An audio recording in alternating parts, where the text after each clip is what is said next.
మహబూబ్ నగర్ జిల్లా ఎండబెట్ల గ్రామంలో గో వృషభ కళ్యాణం గోదాన కార్యక్రమం ఘనంగా జరిగింది. అనంతరం శ్రీ గోశాల ట్రస్ట్ ఆధ్వర్యంలో ఈ వేడుక కన్నుల పండుగగా సాగింది.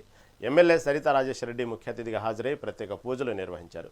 గ్రామంలో ముక్కోటి దేవతల ఆశీస్సులు ఉండాలనే సంకల్పంతో ఈ కళ్యాణం నిర్వహించినట్లు తెలిపారు. అలాగే ఆలయ గోశాల నిర్మాణానికి అవసరమైన స్థల కేటాయింపునకు ప్రభుత్వం తరపున పూర్తి సహకారం అందిస్తామని ఆమె హామీ ఇచ్చారు. ఈ కార్యక్రమంలో municipal chairman Sunindra, vice chairman Badam Ramesh, గ్రామస్తులు పాల్గొన్నారు. सर्वार्थ साधिके ఇక్కడ నమోస్తుతే పూర్ణాహుతిని మనం ఆచరణ చేస్తున్నాం. పంచ షట్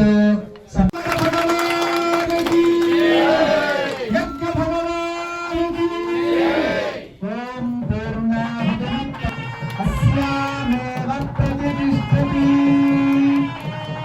బాబు भगवान की राजा की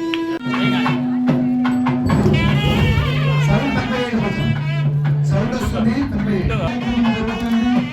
कल्याण कृतम पूर्णाहुति कार्यक्रम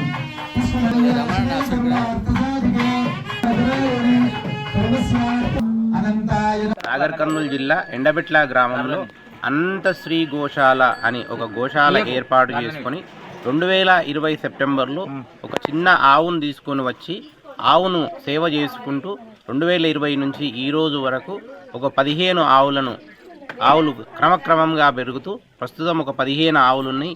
ఈ క్రమంలో ప్రధానంగా ఫస్ట్ ఆవు ప్రెగ్నెంట్ అవ్వగానే మనం ఇంట్లో ఒక ఆడపిల్లని ఎలా సీమంతం చేస్తామో అలా ఒక సీమంతం అనే కార్యక్రమం నిర్వహించినాం. ఆ తర్వాత ఆ ఆవు డెలివరీ అయిన తర్వాత ఆ చిరుదూడకు బారసాల కార్యక్రమం, ఇంట్లో పిల్లలు కానీ బిడ్డ కానీ కొడుకు కానీ పుడితే ఎలా బారసాల నిర్వహిస్తామో అలాగే ఒక బారసాల గోనామకరణ మహోత్సవం అని చేసినాము. దానికి ఆ ఆవుకి ఒక పేరు పెట్టుకొని సురభి అని పేరు పెట్టుకున్నాము.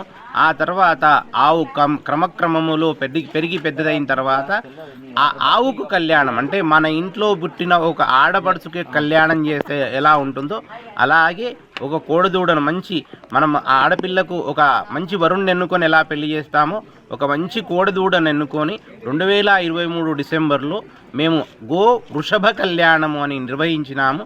ఆ తర్వాత ఈ కళ్యాణము ఈ అన్నీ చూసిన తర్వాత గ్రామ పెద్దలు కొందరు మంచి వాళ్ళు, ఆవు అంటే ఇష్టమున్న వాళ్ళు, అయ్యగారు ఈ ప్రాంతంలో మీరుండడము, ఈ గోవు సేవ చేయడం మీతో పాటు మేము కూడా సహకరిస్తాము, ఈ గోశాలను శాశ్వతంగా మంచిగా ఇలాగే నడుస్తూ ఉండేటట్టు ఏదైనా ఒక ఆలోచన చేద్దాము అని చెప్పి మన గౌరవ ఎమ్మెల్సీ గారి దగ్గరికి వెళ్ళి, అయ్యా మా అయ్యగారు ఇట్లా ఆవులకు సేవ చేస్తుండ్రు, కొంత ప్రభుత్వ స్థలాన్ని కేటాయిస్తే దానికి గోవులకు పర్మనెంట్గా ఒక గోశాల ఏర్పాటు చేయడానికి అవకాశం ఉంటుంది అని చెప్పి ఆ ఉద్దేశంతో గౌరవ ఎమ్మెల్సీ గారిని అడిగితే ఎమ్మెల్సీ గారు పర్వాలేదండి తప్పకుండా ఇప్పిద్దామని చెప్పి అప్పుడప్పుడే ఆయన ఒక లెటర్ రాసి కలెక్టర్ గారికి రికమెండ్ చేస్తూ ఎంఆర్ఓ ఆర్డీఓ గారికి రికమెండ్ చేస్తూ ఇక్కడ ఒక ట్రస్ట్ ఉందంట, వీళ్ళకు కొన్ని ఆవులు ఉన్నాయి, వీళ్ళు ఒక మంచి సంకల్పంతో ముందుకెళ్తుండ్రు, బీద రైతులకు ఆవులను దానం